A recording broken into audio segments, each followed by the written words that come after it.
So reality shows about relationships tend to fail consistently, Black women who go on them. But how can they change the dating pool positively for you as a Black woman? If you had told me a week ago that the answer to that would be wrapped up in the construction of Love Island or the show that aired back in 1945, I would not have believed you. Looking at a show like Love is Blind USA, season 7, for example, we see a rainbow of women that would have taken another franchise like The Bachelor about 20 years to even dare to sprinkle in. I would not say Love Island's history of framing Black women has always been positive, but in a season like this, you can see dark-skinned Black women having a shot at winning and finding a handsome match. From the get, Shelley here is universally desired, wanted. Everyone's fighting over her. She's not immediately pit against the lighter-skinned Amaya. The show does not start with causing beef between her and Alandria over here. As the show continues, we watch as both women are given equal airtime in expressing their thoughts, feelings, opinions, desires, what they hope for. That might seem normal to you. It's not. Because every time something like this happens on national television, it's socializing us against a narrative about Black women in the dating pool that we have been raised with. Dating itself, it's a relatively new invention. The first time the word dating was even used was in a column by columnist George Ade in 1896. Now, before we can even get to reality TV, we have reality radio, which explodes in the late 1940s. These frameworks for how we relate to each other, how we see each other in media, of course, are impacted by how we see Black women, specifically America's relationship to Black women. We're not socialized in America as members of true womanhood.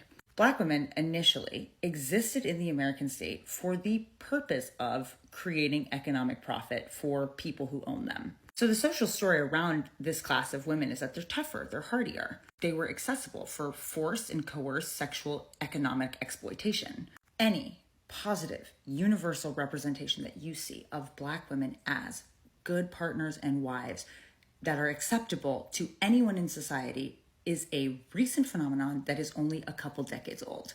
Reality TV can both affirm or challenge a social bias or framework over time. As much as we would like to believe that there's no differences in people and everything's equal because of the amendments that we have, the American legal system does see gender, it does see class, and it does see race. That's why some women make the news and some do not. I want you to listen very carefully when I say this. A crime is a crime. A loss of human life is a loss of human life. But there's a reason that the legal system will frame the hunting of executives as terrorism, but the hunting of school children as a tragedy. It's why we found Gabby Petito's body, but there are hundreds of Indigenous women whose cases are filed as lost causes. It's why Brock Allen Turner deserved a second chance, but Tamir Rice was a threat that had to be executed. In the dating pool, Black women consistently run into ideas about what and who they are. Ideas that have been reinforced in the media through sexually explicit materials and in the social circles of the people they are dating. When we look in the media at how Black women are understood, processed, or articulated, we find trends that look very similar to ideas about them that came from the 1940s and the 1950s. Reality TV, for all its issues, does have the power to shift that narrative, and it is shifting that narrative. It is obvious that to be on Love Island, you have to be conventionally hot. Love Island does discriminate. Their selection, exceptionally beautiful people. Now, there have always been exceptionally beautiful Black women, but by simply showing Black women with all their hair textures, with all their different makeup choices, with all their different clothing, with all their different looks as on par as anybody else, something is being communicated. They are inserting into the culture a reality. They are inserting a reality that these women are selected contenders and that they are exceptional. In so doing, it sort of squashes this old American story that some people still hold on to, that any white woman is better than an exceptionally attractive Black woman. That's the power of casting. Decades ago, another American belief was also squashed through reality TV by this show, Queen for a Day, which aired in 1945. To my surprise, you can actually still watch this on Prime Video, but I digress. This story that they were kind of cracking apart was that if you got married, America was going to work for you.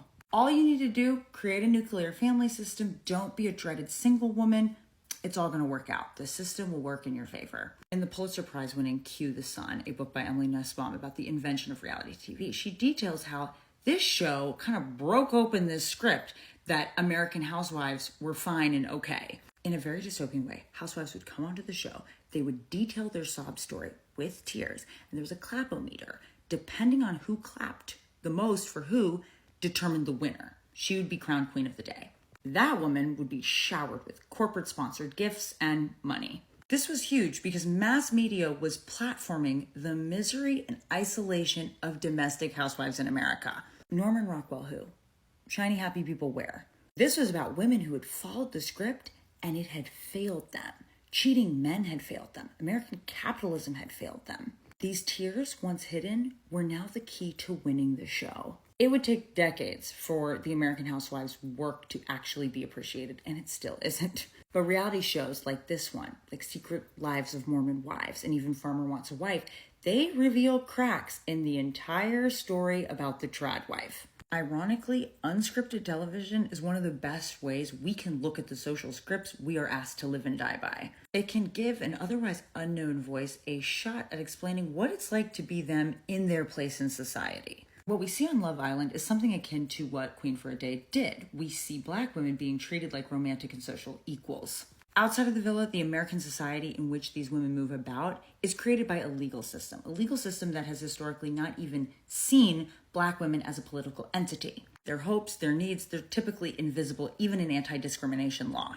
Black women's rights in this society have historically been marginalized by the experiences of the most privileged groups of oppressed people. That would be middle-class white women and middle-class Black men. Those experiences have been the bulk of where anti-discrimination legal theory has been formed. Black women have found when they turn to anti-discrimination law in the U.S.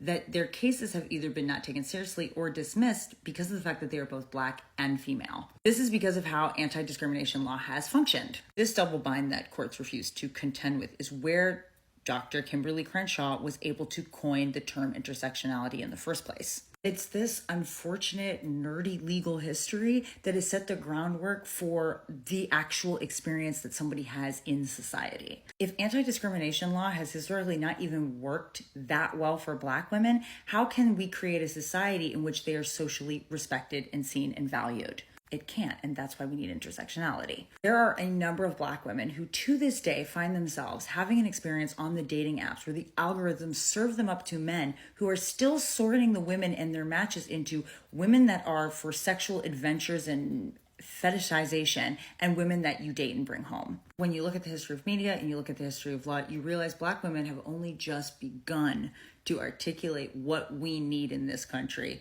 to be seen. And the reality we are living in now, the experiences that Black women have in dating now are the result of a construction of society that we have been socialized to normalize. This framing of Black women's humanity and sexuality, it's fictional and it's not a neutral preference. It is important that there are lawyers and legal theorists who are continuing to make sure that the law accounts for and sees the experiences of Black women, that we count in the eyes of the law. To make police brutality, male violence against Black women, and all sorts of other forms of repression visible. But it also matters that visibly, on screen, millions of people tune in to a show, people who would never go to a protest, who will never pick up a book on intersectionality, and they see platformed and given equitable time, Black women living their lives. That people who might never say their names might be for a moment slightly sympathetic to what they want out of life. Love Island Season 7 is streaming now, and I would encourage you, and I would love to hear from you, what kind of ideas are you seeing here? What kind of social scripts or narratives do we see that can't help but pop up in a show like this? I would love to hear from you what ideas or beliefs you are seeing in the reality TV you consume, and what that might mean for us in the future. So happy viewing this summer. I have a lot of episodes of this to catch up on.